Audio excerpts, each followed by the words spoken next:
Naam. Samueli wa kwanza sura ya 15 na ule mstari wa 23. Naam. Neno la Mungu linasema, kwani kuasi ni kama dhambi ya uchawi na ukaidi ni kama ukafiri na vinyago. Kwa kuwa umelikataa neno la Bwana, yeye naye amekukataa wewe usiwe mfalme. Asante.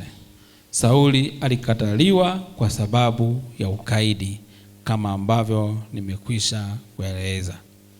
Lakini hatari kubwa tulionayo leo hii ya ukataliwa, kuendeleza dhambi ya makusudi. Liko jambo ambalo wewe umeliwekea ugumu katika maisha yako. Unafahamu kabisa hili jambo ni baya mbele za Mungu. Hata nafsi yako inakusuta, lakini bado umeng'ang'ana nalo. Unajua kabisa hiki ninachokifanya hakimpendezi Mungu. Inawezekana ikawa ni uchawi, inawezekana ikawa ni uzinzi, inawezekana ikawa ni ukaidi, inawezekana ikawa wewe ni mpinzani. Kuendeleza dhambi ya makusudi. Zipo dhambi nyingi, weka na ile unaoifahamu wewe. Tabia yako ya makusudi unaoifanya siku hadi siku, ambayo hautaki kubadilika, Mungu atakukataa. Mungu atakukataa. Hiyo ni sababu ya pili ambayo inapatikana Waebrania 10 na ule mstari wa 26. Sababu ya tatu, tunamwona mtu mmoja. Tukisoma kitabu cha Kutoka sura ya 8 hadi ile sura ya 14, inamwelezea mtu mmoja anaitwa Farao.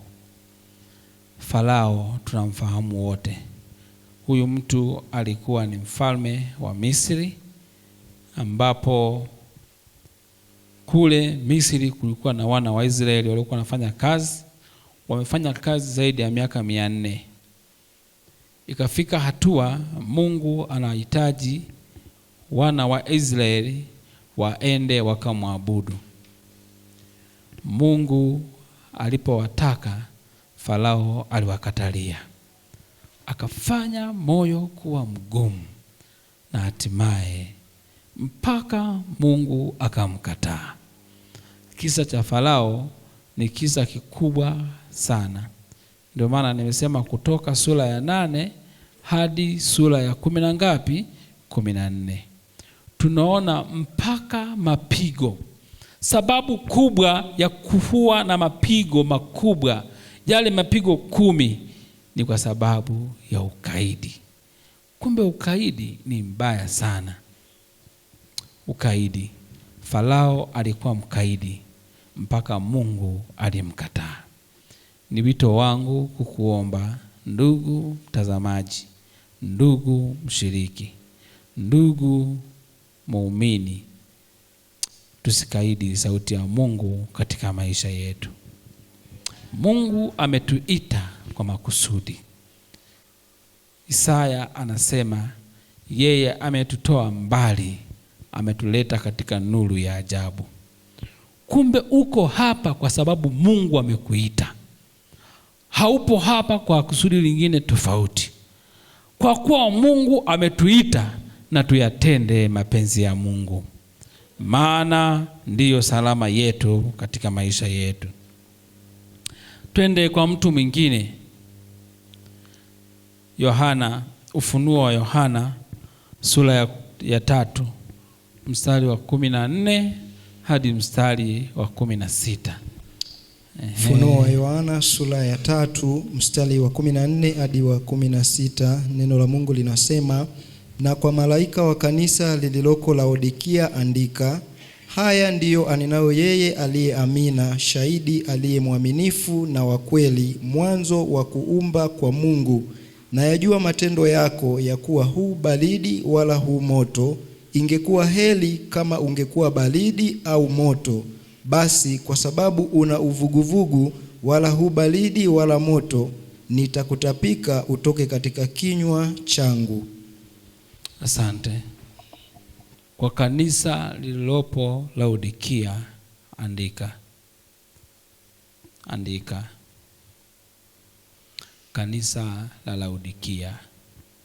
Watu wa kanisa la Laodikia, wa baridi na pia wa vuguvugu.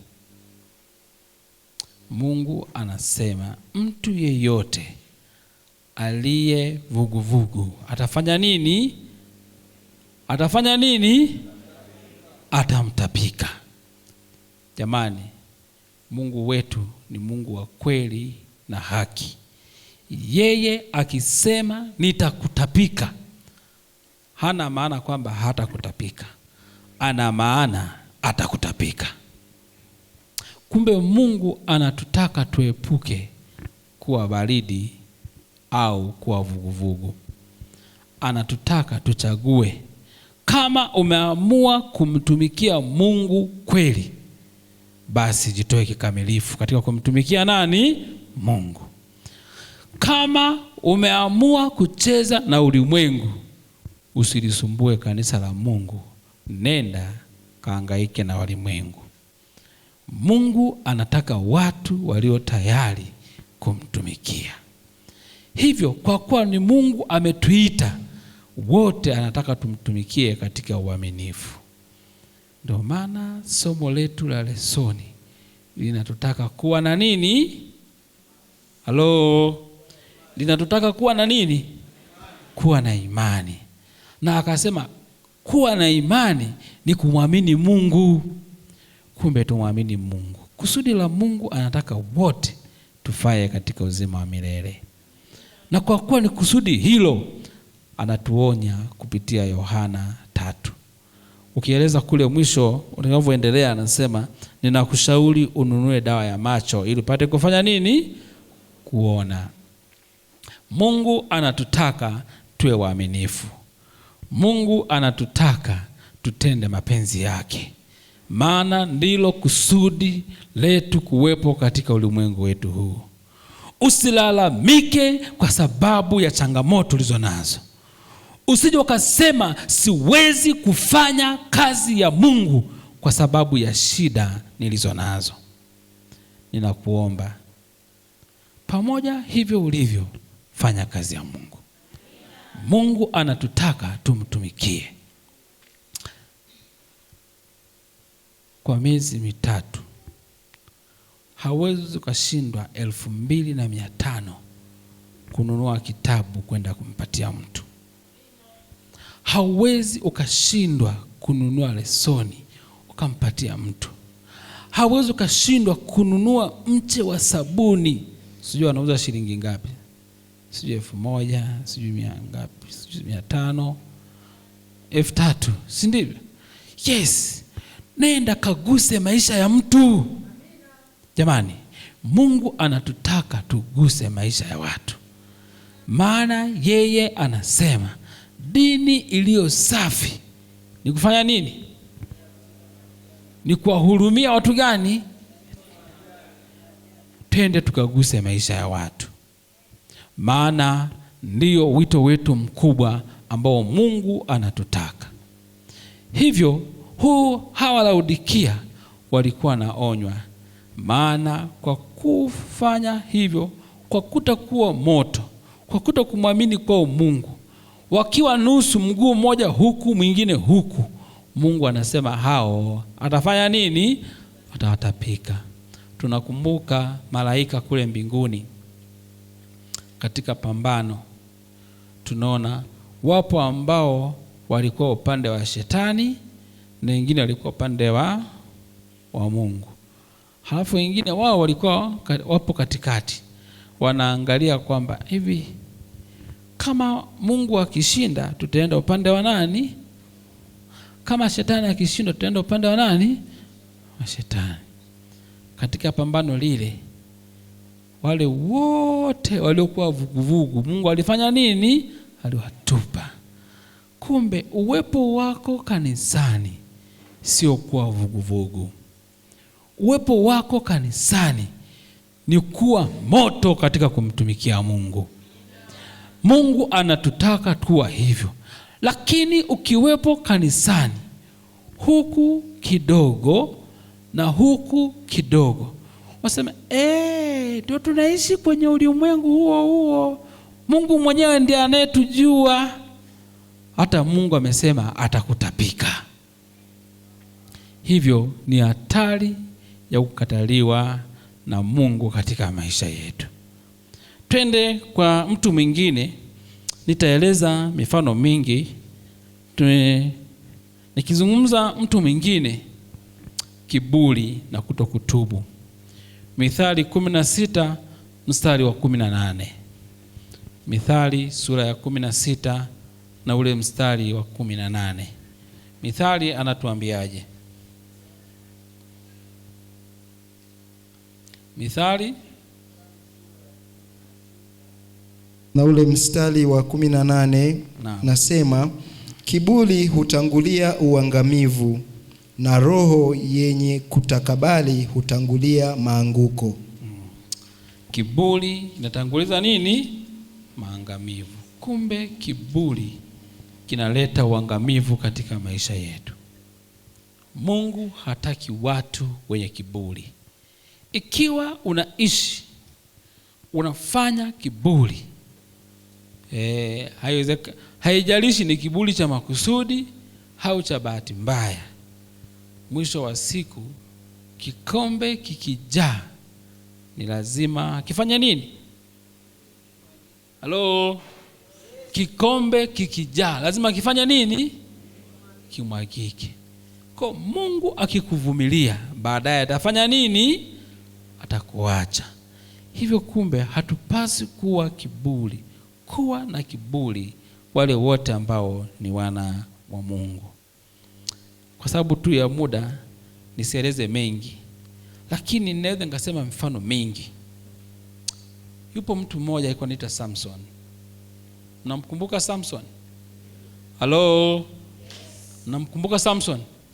Samson toka anazaliwa, ahadi ya kuzaliwa kwake alikuwa ni mnadhiri wa nani?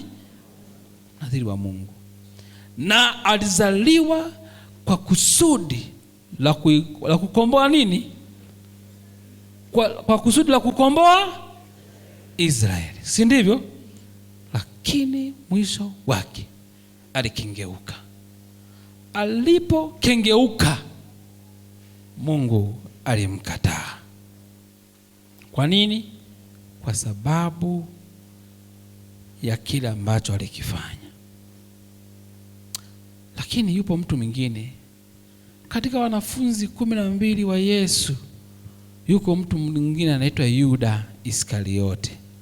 Kuna Yuda, achana na yule Yuda mtakatifu, kuna Yuda Iskariote. Yuda Iskariote Mungu alimkataa. Kwa nini? Sio kwamba eti Mungu alinanitu eti pale tu alipomsaliti basi hapo. Mungu alifanya jitihada kubwa kwa ajili ya kumsaidia. Tumaini la Vizazi Vyote kinaeleza habari za vile ambavyo Mungu alifanya jitihada kubwa ya kumsaidia. Alifanya kila jitihada, lakini Yuda hakutaka kubadilika. Kuna wakati alikaa kuongea naye yeye kama yeye, hakumuelewa. Kuna wakati akaenda mpaka kwa wenzake kwa kueleza, lakini bado Yuda hakutaka kuelewa. Mungu anasema, jamani, kati yenu hapa mmoja wapo atanisaliti. Anauliza, ni mimi Bwana? Ni mimi? Mungu alimjibuje? Alisema, wewe wasema. Hata mimi nasema Mungu anaweza kukukataa. Sasa wewe usiulize, ni mimi muhazini? Ni mimi au ni nani? Usinyoshe mtu mkono. Jiulize, kama ni mimi nibadilike. Sio swala la kunyosha mkono kwa mtu kama yule atakayokuwa kwanza kukataliwa na Mungu. Yule inawezekana ni mchungaji, akasema mchungaji atakuwa kwanza kukataliwa na Mungu. Kwa nini? Akihubiri hapa anatutukana